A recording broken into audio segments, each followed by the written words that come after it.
সম্মানিত সুধী, আজ আমরা এসেছি গণপ্রজাতন্ত্রী বাংলাদেশ সরকারের সমাজ কল্যাণ মন্ত্রণালয়ের অধীনে পরিচালিত সমন্বিত দৃষ্টি প্রতিবন্ধী শিক্ষা কার্যালয়ে। আজ আমরা জানতে পারব এখানে কি কি প্রকল্প বা কি কি পরিচালিত হচ্ছে, এখানে বাচ্চারা কিভাবে লেখাপড়া করছে সবটা আমরা জানতে পারব। এখানে বাচ্চারা আবাসিক থাকা খাওয়া সহ লেখাপড়ার যাবতীয় সুযোগ সুবিধা পেয়ে থাকে। সরকারের এ সকল কার্যক্রম শুধুমাত্র কুষ্টিয়াতে নয়, বিভিন্ন জায়গায় পরিচালিত হচ্ছে। তো আজ আমরা শুধুমাত্র কুষ্টিয়ার সম্পর্কে জানব।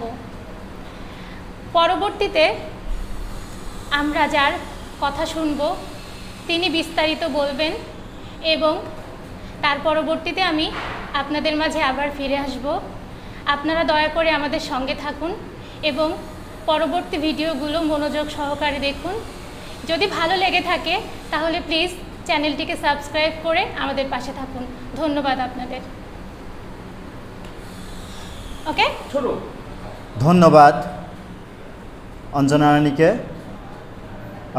আমাদের এই প্রতিষ্ঠানে আসার জন্য। সম্মানিত সুধী, আপনারা ইতোমধ্যেই জেনেছেন যে এটি একটি প্রতিষ্ঠান দৃষ্টি প্রতিবন্ধী ছাত্রছাত্রীদের একটি প্রতিষ্ঠান। তবে দৃষ্টি প্রতিবন্ধী ছাত্রদের আবাসিক প্রতিষ্ঠান এবং অনাবাসিক দুইভাবেই এখানে শিক্ষা দান করা হয়। তো আমরা যারা এখানে এসেছি, আমি এবং অঞ্জনা, আমি আব্দুর রাজ্জাক, আমি এখানকার ছাত্র ছিলাম। পরবর্তীতে এখান থেকে এসএসসি পাশ করি। এসএসসি পাশ করার পরে কুষ্টিয়া ইসলামিয়া কলেজে এইচএসসি পাশ করি। সেখান থেকে পাশ করার পরে কুষ্টিয়া ইসলামী ইউনিভার্সিটি থেকে ছাত্রজীবন শেষ করি এবং পরবর্তীতে শিক্ষকতার উপরে 1 বছরের একটি ট্রেনিং সম্পন্ন করি, প্রশিক্ষণ সম্পন্ন করি মিরপুর 14 নম্বরে বিশেষ শিক্ষক প্রশিক্ষণ কলেজ থেকে। সেটি হলো বিএসএড, ব্যাচেলর অফ স্পেশাল এডুকেশন। এর উপরে 1 বছরের একটা কোর্স কমপ্লিট করি। বর্তমানে আমি এখানে আছি পার্ট টাইম শিক্ষক হিসেবে। আমি এখানে বাচ্চাদেরকে পাঠদান করি। বেসিক্যালি আমার ভালো লাগে শিক্ষা। জীবনে স্বপ্ন দেখেছিলাম যে শিক্ষক হব। তো এই জন্যই সেই স্বপ্ন দেখার জায়গা থেকেই সেই স্বপ্নকে বুকে ধারণ করেই শিক্ষকতা পেশার সাথেই সংশ্লিষ্ট আছি। এরপরেও একটি বিশেষ শিক্ষা প্রতিষ্ঠানের সাথে জড়িত আছি। সেখানে আমি সিনিয়র সহকারী শিক্ষক হিসাবে কাজ করছি। সেখানেও সকল ধরনের প্রতিবন্ধী বাচ্চাদেরকে পাঠদান করা হয়। তো যা হোক, আমরা আজকে যে বিষয়ে আমাদের পদক্ষেপ নিয়েছি, যে বিষয়ে আমরা কার্যক্রমটা হাতে নিয়েছি, সেটা হলো প্রতিবন্ধী ব্যক্তিরা কোথায় কোথায় তাদের অধিকার বঞ্চিত, গণপ্রজাতন্ত্রী বাংলাদেশ সরকার কোথায় কোথায় প্রতিবন্ধী ব্যক্তিদেরকে অধিকার নিশ্চিত করছে। আমরা একটু সেই বিষয়টা আমরা একটু ঘুরে আসি।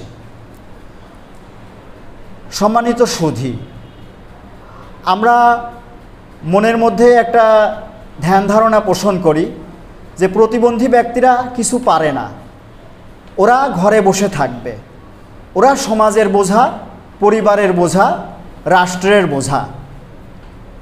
আমি আপনাদের কাছে প্রশ্ন রেখে যাচ্ছি, এটাই কি ঠিক? প্রতিবন্ধী ব্যক্তিরা কি আসলেই পরিবার, সমাজ তথা রাষ্ট্রের বোঝা? আমার কাছে মনে হয় এই প্রতিবন্ধী ব্যক্তিদেরকে যদি আমরা প্রপার নার্সিং করতে পারি, যদি প্রতিবন্ধী ব্যক্তিদেরকে আমরা ভালোভাবে গড়ে তুলতে পারি, তাহলে আমার মনে হয় আমরা এই ধ্যান ধারণা থেকে বের হয়ে আসতে পারবো। তো এ বিষয়ে আমাদের কাজ করতে হবে, ব্যাপক কাজ করতে হবে, পরিবার, সমাজ এবং রাষ্ট্রে। আমরা অলরেডি কাজ করে যাচ্ছি, আরও কাজ করতে হবে, আমাদের অনেক পদক্ষেপ নিতে হবে। সচেতনতার জায়গায় আমাদের ঘাটতি আছে, আমাদের সচেতনতা তৈরি করতে হবে মানুষের মাঝে। আমরা জানি প্রতিবন্ধী ব্যক্তিদের জন্য বাংলাদেশ সরকার 2013 সালে প্রতিবন্ধী ব্যক্তির অধিকার ও সুরক্ষা আইন 2013 পাশ করেছেন সমাজ কল্যাণ মন্ত্রণালয়ের মাধ্যমে। সেই আইনের সুফল আমরা কিছু মানুষ ভোগ করছি, আর মেজরিটি পোর্শন প্রতিবন্ধী জনগোষ্ঠী এই আইন সম্পর্কে আমার মনে হয় তাদের ধারণাই নেই। এই আইনের মধ্যে কিছু অধিকারের কথা উল্লেখ করা আছে, সেই অধিকার সম্পর্কে আমার মনে হয় মেজরিটি পোর্শন প্রতিবন্ধী জনগোষ্ঠী তারা জানে না। এই জানানোর দায়িত্ব আমাদের, আপনাদের, আমাদের সবার। তবে আমি আমাদের বলছি, আমরা জানি, আপনাদের বলছি আপনারা জানেন না। আপনাদের জেনে নিয়ে তারপরে সেটাকে জানাতে হবে ওভারঅল সবার মধ্যেই। আমার মনে হয় প্রতিবন্ধী ব্যক্তিদের অধিকার সম্পর্কে শুধু প্রতিবন্ধী ব্যক্তিরা জানলেই হবে না, দেশের যারা নীতি নির্ধারক আছেন, জাতীয় থেকে স্থানীয় পর্যায়ে যারা সিদ্ধান্ত বাস্তবায়নকারী আছেন, জাতীয় পর্যায় থেকে স্থানীয় পর্যায়ে, তারা তো জানবেনই। এছাড়াও পরিবার এবং সমাজের যারা নেতৃস্থানীয় পর্যায়ে আছেন, যাদের মাধ্যমে অধিকারগুলো বাস্তবায়ন হয়, যারা অধিকার দিয়ে থাকে, যাদের কাছ থেকে এ সকল মানুষগুলো অধিকার পেয়ে থাকে, তাদেরকেও জানতে হবে, বেশি বেশি জানতে হবে। আমরা যারা ভুক্তভোগী আছি, আমরা যারা প্রতিবন্ধী মানুষ আছি, আমরা তো জানবই, পাশাপাশি এই সকল মানুষদেরকেও আসলে জানতে হবে, অ্যাওয়ারনেস বিল্ড আপ করতে হবে, অ্যাওয়ারনেস ক্রিয়েট করতে হবে, গ্রো করতে হবে। তা না হলে আমার মনে হয় আমাদের যে বিষয়ে, আমরা যে আজকে যে বিষয়ে এসেছি, আমরা কিছু কথা বলছি, এই কথাগুলো কথাই থেকে যাবে, কথাগুলো কাজে পরিণত হবে না। তো এই কথাগুলো কাজে পরিণত হতে হলে আমাদেরকে সেই কাজটা করতে হবে। যেমন আমরা এর আগে দেখেছিলাম যে সমস্ত বাংলাদেশ সরকারের যে চাকরি, প্রথম শ্রেণী এবং দ্বিতীয় শ্রেণীর যে চাকরি, এখানে উল্লেখ করা ছিল যে প্রতিবন্ধী ব্যক্তিদের জন্য 1% কোটা নির্ধারণ করা আছে। আসলে কোটা তো আসলে মুখেই কোটা আছে, কাগজে কলমে থাকলেও আমরা আসলে সেই কোটার সুফল আমরা ভোগ করতে পারি না। তারপরে তৃতীয় চতুর্থ শ্রেণীর যে চাকরিগুলো, এখানেও একটু জটিলতা আছে, যদিও কোটার কথা উল্লেখ করা আছে কিন্তু জটিলতা আছে। আসলে এই জটিলতা নিরসন করতে হবে, এজন্য আমরা সরাসরি রাষ্ট্রের হস্তক্ষেপ চাই। আমরা অনেকেই আছি যে আমরা লেখাপড়া শিখে আমরা অনেক অভিজ্ঞ, অনেক মানে জ্ঞান রাখি, অনেক সমাজের অনেক ভূমিকা রাখতে পারি, রাষ্ট্রের অনেক ভূমিকা রাখতে পারি, কিন্তু আমরা সেই ভূমিকার জায়গায় আমরা জিরো হয়ে আছি, কারণ আমাদের সেই জায়গাটা আমরা এখনও মানে তৈরি করতে পারিনি, আমাদের সেই জায়গাটা এখনও তৈরি করে দেওয়া হয়নি। রাষ্ট্র বা সমাজ যে সচেতন মহল আছে, তারা যে আমাদের জন্য পরিবেশ তৈরি করে দেবে, সেই তৈরি করার জায়গাটা আমাদের জন্য এখনও আসলে ওইভাবে হয়ে ওঠেনি। তো আমরা চাই রাষ্ট্রের হস্তক্ষেপ চাই, রাষ্ট্র যেন আমাদের এই জায়গাটা তৈরি করে দেয়। আমাদের এখানে একটা বিষয় উল্লেখ না করলেই না, চাকুরিতে বয়সসীমা প্রতিবন্ধী ব্যক্তিদের জন্য চাকুরিতে প্রবেশের বয়সসীমা 32 বছর করা আছে। মুক্তিযোদ্ধাদের পাশাপাশি প্রতিবন্ধী ব্যক্তিদের জন্য চাকুরিতে প্রবেশের বয়সসীমা 32 বছর করা আছে। কিন্তু কিছু কিছু প্রতিবন্ধী মানুষ আছে, আমার মনে হয় তাদের বয়সসীমা একটু বিবেচনায় নিয়ে আসা উচিত।